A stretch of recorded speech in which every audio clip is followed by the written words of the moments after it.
Let's dig into the controversy over a proposed law here in Israel. Certainly the aim of the bill is in the right place. Keep porn away from young children on the internet.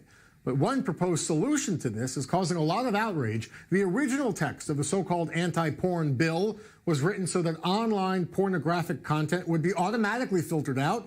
An adult could opt in out of those preset filters, but you had to fill out a form first with your government ID. In effect, it would create a government database of people who may want to look at porn.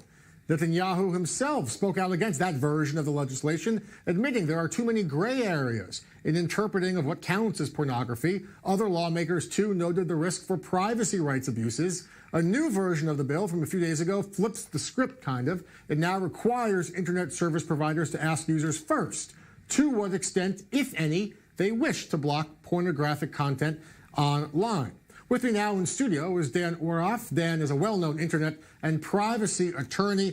The heart of this legislation is certainly in the right place to keep young kids away from pornographic and inappropriate material. But is it ever appropriate for a government, do you think, to have automatic filters when it comes to the internet?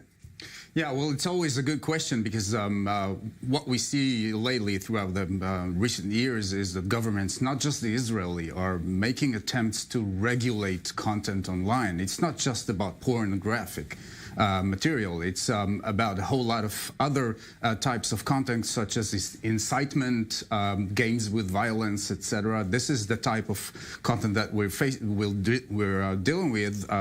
So yes, it's always a question whether we want the government to intervene with our online experience, or whether we want to shift it toward education and raising awareness. Another question, too, and even the Prime Minister acknowledging this, that what counts as pornographic? Who defines it? I mean, even you and I, and you ask 10 people in our newsroom what counts as pornographic versus artistic or medical, you know, you could have 10 different answers. Yeah, that's a good question, because the law refers to offensive content, and it actually refers to a term under our penal code, which is abomination. This is something that we adopted from the British mandate and embedded it into our penal code dozens of years ago, and there are a lot of criticism over the existence of this term in our legislation.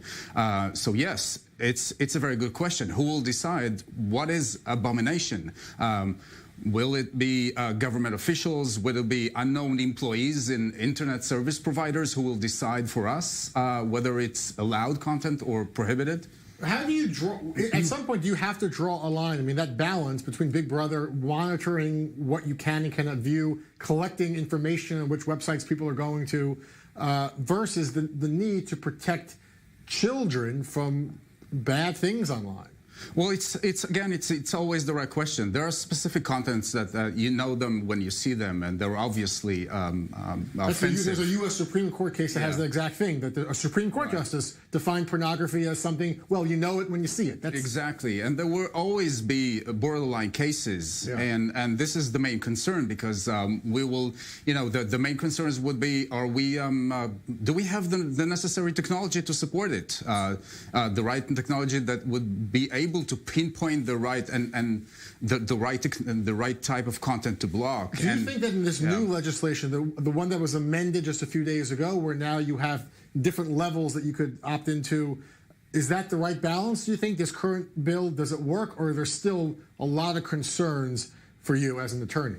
Well, I don't think so. I think that, well, it is a softened approach, a softened type of piece of legislation. But again, it's a sort of a soft opt-in, because if, for example, the subscriber does not respond, then the internet service provider will block the content as a sort of a default. So, and there are other laws that can support the blocking of specific websites. So we have some tools. The police and the Attorney General have the necessary tools in order to block the specific offensive content without this type of legislation. An active and important debate, of course, privacy rights versus the need to protect children, internet security versus Big Brother. A lot of questions being raised. Dan Or-Hof, thanks so much for being with us, raising some of these issues with us here on the show. Great to have you. Thank you very much.